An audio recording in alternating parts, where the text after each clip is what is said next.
నమస్తే, welcome to I dream. మనతో పాటు ఉన్నారు ప్రముఖ ఆయుర్వేద వైద్య నిపుణులు డాక్టర్ చిట్టిబొట్ల మధుసూదన్ శర్మ గారు. వారితో మాట్లాడదాం. నమస్తే సార్. నమస్తే సార్, ఈరోజు మన ఒక ఇంట్రెస్టింగ్ టాపిక్ ఏంటి అంటే, ఇంట్లో మనుషులు ఎంతమంది ఉంటారో దాని ప్రకారమే ఫ్రిడ్జ్ కూడా తీసుకునే సందర్భాలు ఇప్పుడు వచ్చేసాయి. ఇంట్లో కూడా ఫ్రిడ్జ్ అన్నది ఒక రూమ్ లాగా అయిపోయింది. అంటే పెద్ద సైజులో తీసేసుకొని ఇంట్లో వంటింట్లో ఉండవలసిన వస్తువులు అన్నీ కూడా ఫ్రిడ్జ్లోనే స్టోర్ చేసేసుకుంటూ ఉన్నారు. ఒకప్పుడు కూరగాయలు పళ్ళకు మాత్రమే ఉంటుండే, అవి కూడా పెట్టుకోకూడదు. అన్ని రకాల కూరగాయలు పండ్లకు కూడా ఫ్రిడ్జ్ అన్నది అంత సేఫ్టీ కాదు అనేసి అనేవాళ్ళు. ఈ ఫ్రిడ్జ్ వాడకం పెరిగే కొద్దీ అనారోగ్యాలు కూడా ఎక్కువైపోతున్నాయి అని అంటూ ఉన్నారు. అది నిజమేనా సార్? చాలా చాలా మంచి ప్రశ్నమ్మా. ఫ్రిడ్జ్ అనేది ఒకనప్పుడు స్టేటస్ సింబల్ అమ్మా. ఏదో ధనవంతులు, శ్రీమంతులు, హై క్యాడర్ ఉన్నటువంటి వాళ్ళు వాడేటువంటి పరిస్థితి ఈరోజు కామన్ మ్యాన్కు కామన్గా ప్రతి ఇంట్లో ఫ్రిడ్జ్ ఉండేటువంటి పరిస్థితులు ఏర్పడినాయమ్మా. సరే, అవసరాలు అలాగే ఉన్నాయి, పరిస్థితులు అలా ఉన్నాయి కాబట్టి అక్కడ మనం తప్పుపట్టాల్సినటువంటి అవసరం లేదు. కానీ మితంగా ఆ ఫ్రిడ్జ్ను సద్వినియోగం చేసుకుంటే పర్వాలేదు. కానీ ఆ సద్వినియోగం చేసుకునేటువంటి విధానం సరిగ్గా లేకపోతే మాత్రం చాలా ఇబ్బందికరమైనటువంటి పరిస్థితులు ఎదురవుతాయమ్మా. ఇప్పుడు సర్వసాధారణంగా మనం ఏదైనా పదార్థాలు, ముఖ్యంగా కూరగాయలు, ఆకుకూరలు, పళ్ళు ఇలాంటివి తెచ్చుకున్నప్పుడు ఏదో ప్రతిరోజు తెచ్చుకోవడం కష్టం అవుతుంది. కాబట్టి ఏదో 5 రోజులు సరిపడను, వారానికి సరిపడను తెచ్చుకుంటామమ్మా. తెచ్చుకొని ఫ్రిడ్జ్లో పెట్టుకోవడం అయితే మంచిదే, అంతవరకు పర్లేదు ఉన్నటువంటి పరిస్థితుల దృష్ట్యా. ఆ విధంగా తెచ్చుకొని ఫ్రిడ్జ్లో పెట్టుకోవడం మంచిదైనప్పటికీ మనం ఆ యొక్క పదార్థాలని బయటికి తీసిన తర్వాత, ఎందుకంటే -3 టెంపరేచర్ కదమ్మా ఆ ఫ్రిడ్జ్లో, ఆ పదార్థాలను బయటికి తీసిన తర్వాత నార్మల్ టెంపరేచర్ వచ్చిన తర్వాత వాడుకోవడం మంచిదమ్మా. అదొకటి. రెండోది ఏమంటే, ఫ్రిడ్జ్లో ఎక్కువ కాలం పాటు నిల్వ ఉంటుందని చెప్పేసి మరీ ఎక్కువ రోజులు నిల్వ ఉంచడం కూడా మంచిది కదమ్మా. దానివల్ల కూడా కొన్ని రకాలైనటువంటి ఆ యొక్క పదార్థాల్లో కొన్ని రకాలైనటువంటి ఈ హానికారకమైన పదార్థాలు అంటే ఫ్రీ రాడికల్స్ అంటారమ్మా, అవి ఉత్పత్తి అయ్యి అవి శరీరానికి హాని చేస్తాయి. కాబట్టి అలాంటి పద్ధతి కాకుండా మితంగా కొన్నాళ్ల పాటు ఆ యొక్క ఫ్రిడ్జ్లో పెట్టుకోవడం మంచిదమ్మా. ముఖ్యంగా నిల్వ ఉండనటువంటివి, ఇప్పుడు ఫర్ ఎగ్జాంపుల్ ఆకుకూరలు, కూరగాయలు, పళ్ళు ఇలాంటివి నిల్వ ఉండవు కదమ్మా, ఇలాంటి పెట్టుకోవచ్చు. పళ్ళు అనేసరికి మీకు మరొక సందేహం వస్తుందమ్మా, అరటి పళ్ళు పెట్టకూడదు. ఎగ్జాక్ట్ అమ్మా, అరటి పళ్ళు పెట్టకూడదమ్మా.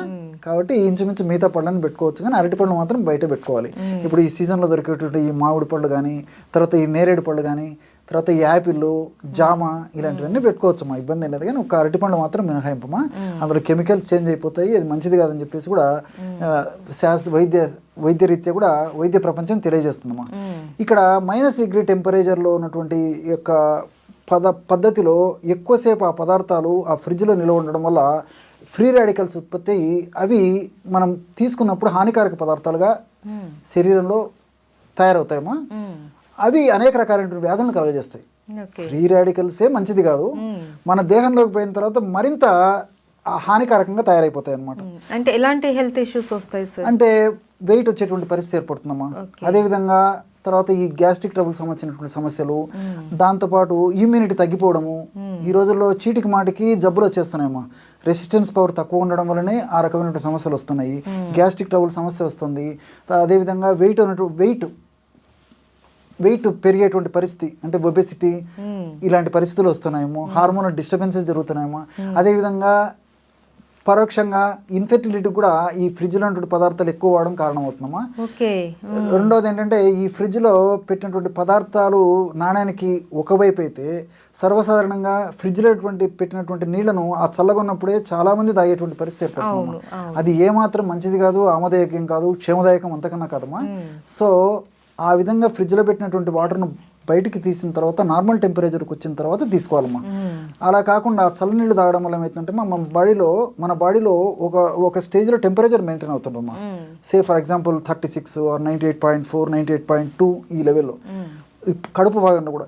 ఎప్పుడైతే ఈ యొక్క చల్లని నీళ్ళని మనం తాగుతామో అప్పుడు ఆ చల్లని నీళ్ళని నార్మల్ టెంపరేచర్కి, అంటే ఆ యొక్క బాడీ టెంపరేచర్ తీసుకోవడానికి దేహానికి ఎక్కువ కష్టపడాల్సి వస్తుందమ్మా, ఎనర్జీ వేస్ట్ అయిపోతుందమ్మా. సో అది మంచిది కాదు. రెండోది అంటే, ఆ నీళ్లతో పాటు ఇతర ఆహార పదార్థాలు కూడా తీసుకున్నప్పుడు కూడా అవి జీర్ణ ప్రక్రియ త్వరగా జరగకుండా పులిసిపోవడం కానీ, ఆహార పదార్థాల్లో ఇతర హానికారకమైన రసాయన పదార్థాలు ఉత్పత్తి కావడం కానీ జీర్ణమయ్యే సమయంలో అలాంటివన్నీ జరుగుతుంటాయి. అదేవిధంగా మోషన్ కూడా సరిగ్గా ఫ్రీగా కాకపోయేటువంటి పరిస్థితి, అంటే మలబద్ధకం, కాన్స్టిపేషన్ వచ్చేటువంటి పరిస్థితి ఏర్పడుతుంటుందమ్మా. కాబట్టి ఆ ఫ్రిడ్జ్లో ఉన్నటువంటి పదార్థాలను తప్పని పరిస్థితుల్లో ఫ్రిడ్జ్లో పెట్టినప్పటికీ అది కొన్నాళ్ళ పాటేమో, ఎక్కువ రోజులు పనికిరాదు. బయటికి తీసిన తర్వాత నార్మల్ టెంపరేచర్కి వచ్చిన తర్వాతనే మనం వాటితో ఆహారం, ఈ యొక్క వెజిటబుల్స్ కానీ, తర్వాత ఈ పళ్ళు కానీ, ఆకుకూరలు ఏమైనా కట్ చేసి తీసుకోవడం, వండడం ఏదో ఒకటి చేసుకోవచ్చుమా. కాబట్టి ఆ చల్లదనంతో పద్ధతిలో ఈవెన్ తినడం కూడా మంచిది కదమ్మా. ఇప్పుడు ఈ పళ్ళు ఫ్రిడ్జ్లో పెట్టి తీసి వెంటనే తింటుంటారు, అది కూడా మంచిది కాదు. కాబట్టి నార్మల్ టెంపరేచర్కి వచ్చిన తర్వాత తీసుకోవచ్చుమా. ఇప్పుడు నాకు ఈ విధంగా మీరు అడిగేసరికి నాకు మరొక ఇది కూడా గుర్తొస్తుందమ్మా. చాలా మంది ఫ్రిడ్జ్ లో పెట్టినటువంటి పెరుగు తీసుకుంటుంటారు. అవును, చల్లగా ఉంటుంది, చాలా హ్యాపీగా ఉంటుంది, కంఫర్టబుల్గా ఉంటుంది అని చెప్పేసి. అది మంచిది కదమ్మా. ముఖ్యంగా ఈ రోజుల్లో ఏమవుతుందంటే వివిధ రకాలైనటువంటి కారణాల వల్ల దేహంలో ముఖ్యంగా జీర్ణ వ్యవస్థలో వచ్చేటువంటి వివిధ రకాలైనటువంటి ప్రాబ్లమ్స్ వల్లనే, రుగ్మత వల్లనే అనేక రకాలైన జబ్బులు వస్తున్నాయమ్మా. ఈ పెరుగులో ప్రోబయాటిక్స్ అనేవి ఉంటాయమ్మా.